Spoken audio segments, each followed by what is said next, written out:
familiar with Journal Club number 11. Wow, 11 already. This one, it's going to be a shorter one. It's on a rep range. I thought this would be interesting to talk about increases in muscle size, hypertrophy, and what rep range is the most effective. So should we train sets to 12, sets to 28, sets to, in the general, kind of the conventional wisdom that we have from the research is that you can get hypertrophy from any rep range, roughly up to 20 RM, all the way down hypothetically to 1 RM. The key though is volume. So, doing 1 RM training, a set to, 1 rep max, how many of those can you really get done in a session? I mean, 3, maybe, right? Where, if you do sets to 20, you might only get 3 as well, but you're going to get a lot more volume. And we have those sweet spots in the middle. So this Journal Club was on a recent study at the time I published this. I'm going to probably mispronounce these names, so forgive me. But Kubo is the lead researcher. It's a familiar name. And the title of the research is Effects of 4, 8, and 12 Repetition Maximum Resistance Training Protocols on Muscle Volume and Strength. So this is a 10-week study in basically what I would call untrained people. So untrained males. So keep that in mind, young, 19, 25-year-olds. Your typical, we grabbed a sample of our students and we did some hypertrophy training, looking at the chest musculature, bench press, and running through these different rep ranges, roughly equal volumes over a 10-week time period. So, you have 3 sets of 12 versus, doing sets of 8 at 4, right? I mean, it's not perfect, right, in terms of volume. So the 12 rep group actually had more volume, but it wasn't a significant difference. So what were the takeaways from this particular study? All 3 groups saw the same amount of muscle hypertrophy occur in the pectoralis across, the rep range didn't matter.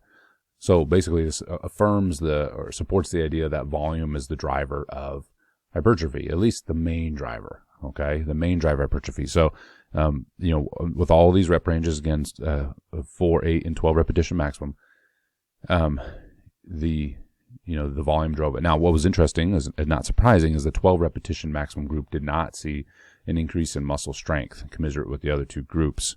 And so obviously the further you get away from what we consider traditional strength reps, which would be, I would say 6 and under, but in this case it'd be 8 and under reps per set, you're going to forego some of your strength gains. Now, what would be interesting over time, if we did this for a year, is the 12 rep group, do they get, that difference in volume that was non-significant in this study over the course of a year might become significant. Does that mean that group, the 12 rep group, will have more meaningful gains in size? Can you really sustain 4 rep sets throughout the course of a year? Probably not. That's pretty heavy. It's pretty abusive on the body. That 8 rep range is probably a sweet spot.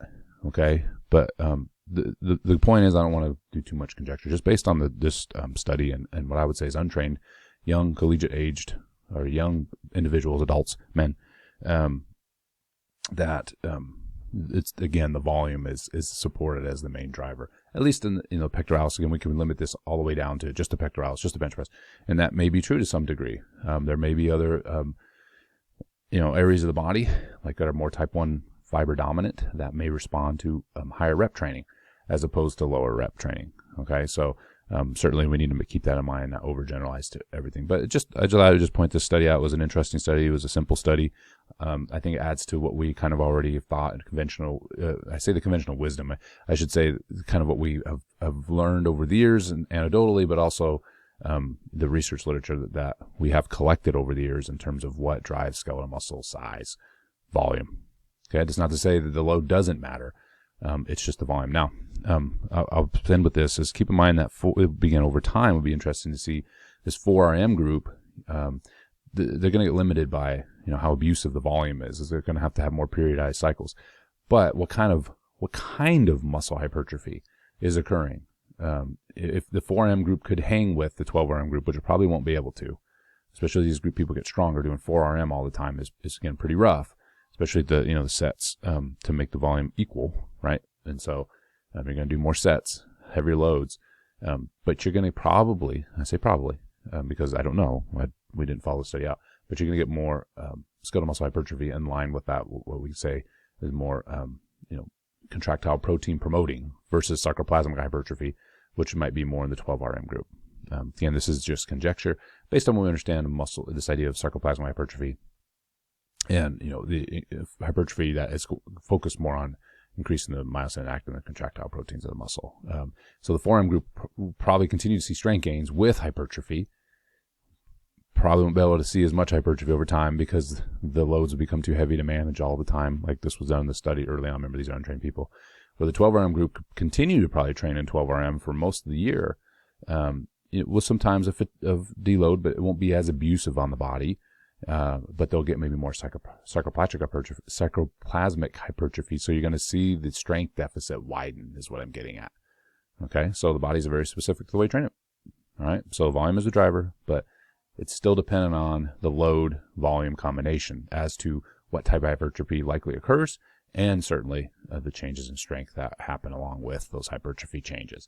All right. Again, this is I'll put the link to the, Journal Club, as always. If you haven't already, subscribe to my channel and check out my other journal clubs, book club reviews as well. And I'm also putting up opinion pieces here and there.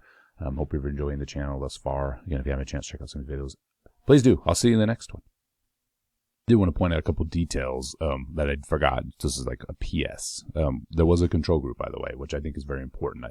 I didn't highlight that. And there was a correlation that was... we'll say significant, but it was meaningful, at least somewhat, that the more strength gains that occurred in the 12RM group, the more hypertrophy occurred. So the stronger that 12RM group got, the more hypertrophy occurred. Okay, so it's just highlighting the individual differences, right, in response to this higher rep training. Could be from a variety of reasons. How low the baseline was in strength to start with, individual responses, who knows? It's just a correlation. But I thought it was interesting to point out as well. All right. If you get a chance to look at the article, again, a simple one. I think fascinating in the sense that it can add to what we already know about hypertrophy training and confirms some of that as well. All right. See you in the next video.